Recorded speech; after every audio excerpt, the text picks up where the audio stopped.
Welcome to the 13th South Asian Management Forum 2015, coming to you from Taj Samudra, and I have with me Dr. or rather Professor Haribabu, the Vice Chancellor of University of Hyderabad in India. Sir, pleasure to have you here. Thank you very much for inviting me for this conversation. Yeah, pleasure is ours, sir. Is this your first time in Sri Lanka? No, I came to Colombo about 6 years ago. There was a meeting organized by the International Union for Conservation of Nature, IUCN office. Okay, so you are definitely no stranger. Yep. So our discussion in topic today, or our topic in discussion rather, is sustainability. What, in your opinion, is sustainability? Yeah, sustainability refers to a principle, a value, Okay. that we all must endorse this value. We all must accept this value. In the sense, sustainability means that we use our resources keeping in view the future generations. Absolutely. We should not overutilize, overexploit resources. Keep in view our future generations. Use resources in a way that our future generations also will have access, same degree of access to resources that we all have today. Absolutely. Having said this, I would like to say different countries are endowed with different resources, natural resources. I agree. So each country has to really see in what way they can use their resources in a sustainable manner, in what way they can keep the resources for future use. This is basically a government level policy, and this policy has to be evolved by consulting all the stakeholders. For example, fishermen community will have certain view of sustainability. Yeah. Farmers will have certain view of sustainability. So it's extremely important to involve stakeholders in the policy making process of what sustainability means in each country. Absolutely, sir. So basically what you're saying is, despite the industry you are within, sustainability is a must. Yes. You need to have sustainability, and you need to have plans and operations that are actually contributing to a company's sustainability.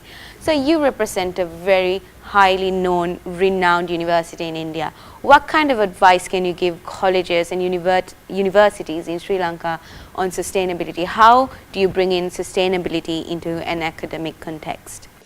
Yeah, why we are talking about sustainability today?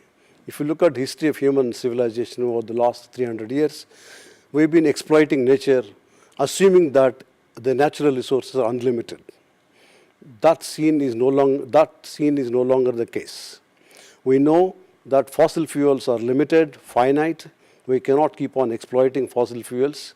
We know that water is going to be a serious issue in the world today, and there are people who say the next war, if it is fought, it's going to be on water. So water resources are depleting. And all these changes were created mostly by our actions in the past. So we must take responsibility for what we have done to our environment and change the way we live and change the way we use natural resources. That is why sustainability is a new paradigm of life. Sustainability is a new paradigm of economics. Sustainability is a new paradigm in resource use and conservation.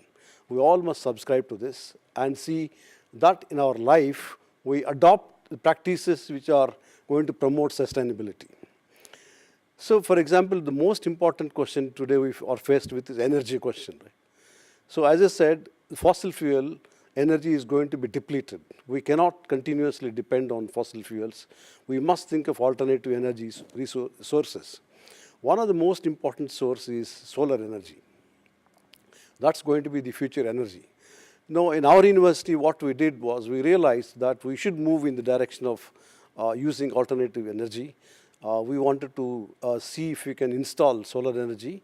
What we did was to install solar energy plant to run our library. Right? Our library now runs on solar energy 24/7, no interruption. Right? So we would like to extend this use of solar energy to other buildings as well, and we also have plans to start solar farms on our campus. Now, by creating a solar energy facility to run the library, we also sent out a message to our students, to our teachers, and community at large that we should move in this direction. So number one, we must, as I said, introduce practices which really take us along the direction of sustainable way of living, sustainability. And at an academic level, you must introduce courses which will really enlighten students about the need to evolve a sustainable society. And we have succeeded in doing it to a limited extent. We would like to take it forward. And regarding companies, the corporate houses, see, historically they've been assuming that all the natural resources are available for free. Or they are available at best at the lowest cost. They cannot make such assumption now. They must interact with the stakeholders at all levels and see what kind of practices they are going to introduce in their production processes, what kind of technologies they are going to use in their production, which will really lead to sustainable use of energy, sustainable use of other resources, sustainable use of raw materials in the production process. It is no longer the case that raw materials are available in abundance. That scenario also is coming to a close. So they must use the sustainability measures at every level, in the use of raw materials, in the use of technology, in the use of, the kind of products they make, right? So they are responsible not only to sell the product, but also to look at how they're making these products. Are they building sustainability measures into their production process? This is an important question that corporate houses must realize and start introducing these practices of sustainability. Absolutely. I really enjoyed the fact that, or I found it very enlightening, the fact that you said your university has your own solar power and your library is running on it completely. That is just fantastic. I really hope some of our universities here in Sri Lanka can take something out from that and maybe consider having solar powered universities, because that's going to be a great energy saving action concept towards our future. If I may add one more sentence, see, when you talk of solar energy, one can talk about solar energy in two ways. One, you produce solar energy and put into your grid, electric grid. That is one. The second thing is you develop standalone systems, which can be used to power your house, power your library, power your buildings, right? So that's what we did. We got a standalone system, solar energy system, based on photovoltaic cells, installed them on the roof of the library. That produces energy. And it also, we have also a battery backup, which is charged by solar energy. Solar, so it's all completely run on solar. Yes. So I'm sure every household, every organization must think in terms of moving in the direction of using solar energy.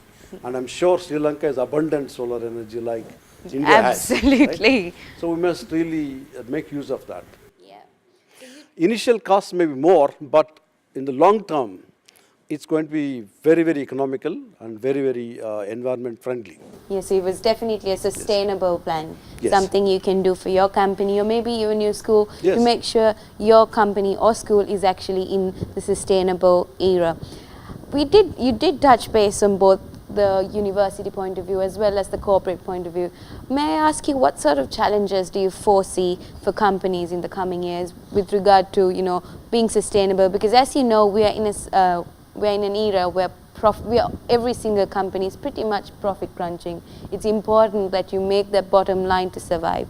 So in an era like that, any challenges you foresee for us? There is a belief in the corporate world that sustainability means it's a loss-making proposition. Sustainability means they are no longer going to make profits as they were making. That's not correct. There is profit line, there's profit margins, even when you use sustainable practices in producing things. See, ultimately, the consumers are the ones who are going to say whether your product is environment friendly, whether your product is a health promoting product, whether it is a safe product. I think companies must realize sooner or later that it is in their interest, they must move towards using sustainable practices in the production process. Thank you so much, Professor Haribabu. It was a pleasure having you here. Hope to see you again in Sri Lanka. Thank you. I hope you enjoyed Thank you very much. your visit. So thank you and have a safe flight back. Thank you.